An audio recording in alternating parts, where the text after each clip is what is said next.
when God is silent. Have you ever prayed and felt like heaven was quiet? You cry out to God, asking for direction, relief, or just a sign that He hears you, but instead, all you get is silence. If you've ever been there, you're not alone. Some of the greatest heroes of faith went through seasons when it seemed like God wasn't speaking. But what does it mean when God is silent? And how should we respond? 1. Silence does not mean absence. Just because God isn't speaking doesn't mean He's not there. In fact, God often does His greatest work in the silence. Think about Job. Job was a righteous man, yet he lost everything: his wealth, his children, his health. And for a long time, God didn't say a word. Job cried out, asking for answers, but heaven was silent. But was God absent? No. In Job 23 verses 8 to 10, Job says, "I go east, but He is not there. I go west, but I cannot find Him. I do not see Him in the north, for He is hidden. I look to the south, but He is concealed. But He knows where I am going. And when He tests me, I will come out as pure as gold." Job didn't understand what God was doing, but he trusted that God still saw him. In the same way, just because you don't hear God doesn't mean He has left you. The promise and the waiting. God first made a promise to Abraham, then called Abram, in Genesis 12 verses 2 to 3, saying, "I will make you into a great nation, and I will bless you. I will make your name great, and you will be a blessing, and all peoples on earth will be blessed through you." Later, in Genesis 15 verses 4 to 5, God made it even clearer. Abraham would have a son of his own, and his descendants would be as numerous as the stars. But then nothing. Years passed.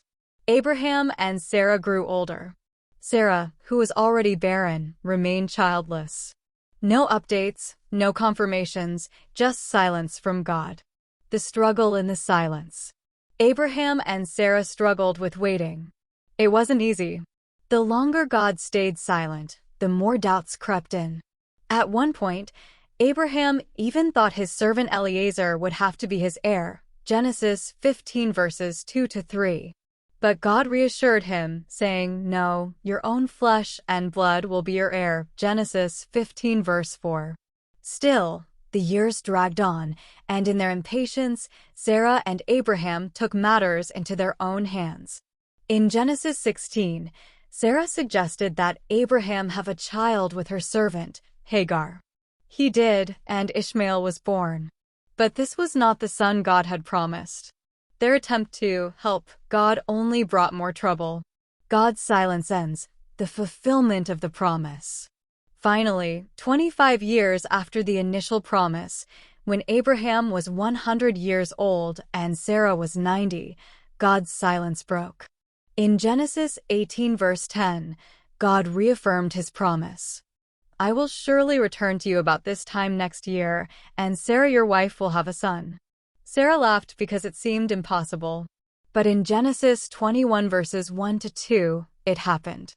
Now the Lord was gracious to Sarah as He had said, and the Lord did for Sarah what He had promised. Sarah became pregnant and bore a son to Abraham in his old age, at the very time God had promised him.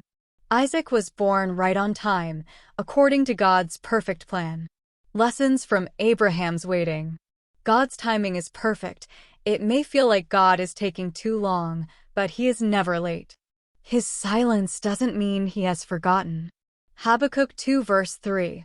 "Though it lingers, wait for it. It will certainly come and will not delay." Our impatience can lead to problems. Abraham and Sarah's decision to use Hagar created strife that lasted generations. When we try to force God's promises in our own way, we often make things harder for ourselves. Faith grows in the waiting. Romans 4 verses 20 to 21 says that Abraham did not waver through unbelief, being fully persuaded that God had power to do what He had promised. Even though he had doubts, he ultimately trusted in God. God always keeps His promises. Even when He is silent, His word stands firm. Numbers 23:19. God is not human, that He should lie. Does he promise and not fulfill? If you're in a waiting season, remember Abraham. God is still working, even in the silence. Trust him, be patient, and know that his promises will come to pass at the right time. Isaiah 55 verses 8 to 9 reminds us, "For my thoughts are not your thoughts, neither are your ways my ways, declares the Lord. As the heavens are higher than the earth, so are my ways higher than your ways, and my thoughts than your thoughts." So keep the faith, your breakthrough may be just around the corner. How should we respond to God's silence? Keep praying. Just because he's silent doesn't mean he's not listening.